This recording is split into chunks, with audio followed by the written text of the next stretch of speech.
Welcome to Theme 3 of the Part 1. Our topic today is our true identity binds us together. In other words, when our higher nature is overriding, we long to be good and caring. Our mind and senses are stable, and the light of wisdom shines. It emanates from us. In that state, we clearly differentiate between what is good and what is evil. That's only when our higher nature, predominates. And in that case, we carry out our work as a responsibility, with calm understanding, with faith, and show reverence towards spiritual values. Enlightened souls are the men who have freed themselves from the prison of self and attachment to the world of matter. And they have overcome immorality. They have changed their ignorance into understanding, their cruelty into justice, their falsehood into truth, and their dark qualities into light. Their lives are spent in purity, and their deeds show forth love, harmony, justice, and righteousness. But if, on the contrary, he rejects the virtuous deeds and allows his evil emotions and wants his lower self and his ego to conquer him, he is no better than an animal. Lower nature increases our greed and restlessness.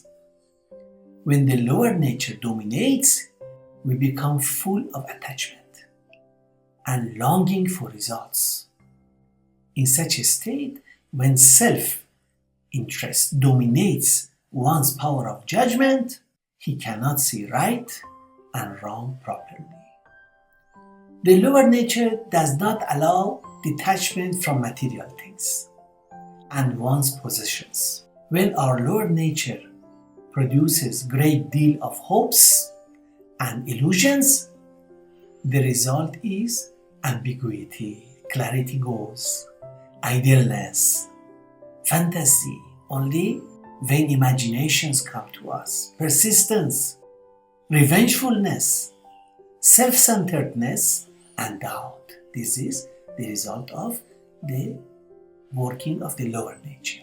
So, lower nature, which is also referred to as self or ego, is likened to fire, a fire that never quenches till we are alive. So when emotions, that is our innate emotions, and thoughts or vain imaginings are in conflict, fire is produced. This fire comes to us as a test. We are never safe or protected from test till we go to the next world. But the test, if we pass successfully, can build our spiritual muscles to face greater challenges and be protected from the destruction of fire. So, how do we build our spiritual muscles? That's the question. Now, in some traditions, you sacrifice animals to build your spiritual muscles, meaning for spiritual progress. But sacrificing animals is actually symbolic. It means sacrificing our animalistic nature, our self and ego. So the first quality that helps us become free from our self and ego is truthfulness, which is the foundation of all other virtues. So if we acquire truthfulness, other virtues can be developed. Truthfulness is a quality of our higher nature. We need to practice it to become free from the dictates of lower nature. We need to discuss truthfulness on some other occasion.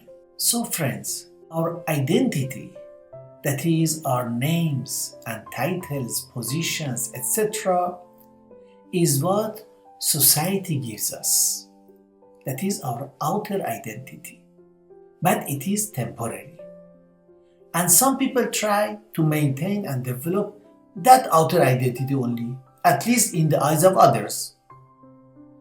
Nevertheless, it is temporary and lasts maximum till we are alive.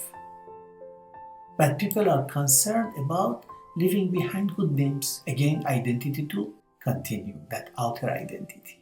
In Zen Buddhism, there is a story of a nun who became pregnant, and to save her skin, she said that the monk was the father. So when the child was born, the child was given to the monk. He said nothing. Took the child and brought him up. But when the child became a youth, the nun started repenting. And then she confessed that who was the actual father? It was not the monk. So the nun's parents went to the monk and apologized and took back the boy, the baby. The monk gave away the child without saying anything. So you see, neither accusing him for the wrongdoing nor apologizing and taking away the child affected the monk. So you enter the ocean, you come out dry. That is the absolute detachment. If we are free from both accusation and praise, neither accusation affects us, nor praise affects us, then we develop our higher nature. So we become independent. This is the noble nature that does not look for praise or name or fame. In our efforts to welcome diversity and build society, friends, it is this universally present noble nature of man to which we should appeal. All can become enlightened and reflect the nobility that is theirs by conquering their animalistic nature and following the suggestions of their higher nature, not the dictates of their lower nature. But can we get rid of and destroy our ego and lower nature completely in order to live a pious and saintly life?